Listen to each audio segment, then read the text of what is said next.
وحبا وعنبا وقبا وزيتونا. ليه؟ لان الزيتون ربنا قال وشجرة تخرج من طور سيناء تنبت بالدهن وصبغ للاكلين.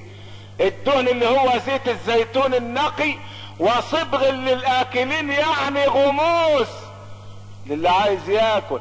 ولذلك يجي لك واحد متفلسف يقول لك ايه اللي جمع التين والزيتون وطور السينين وهذا البلد الامين؟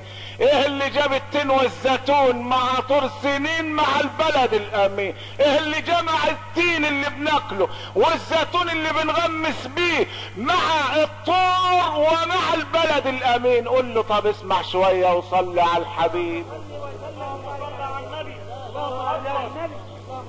ده المقصود بالتين والزيتون، منابت التين والزيتون في فلسطين. منابت التين والزيتون في فلسطين ديت مهبط الوحي على سيدنا المسيح ابن مريم. يبقى التين والزيتون المنابت بتاعته مهبط الوحي على المسيح. وطور سينين اللي هو طور سيناء مهبط الوحي على موسى.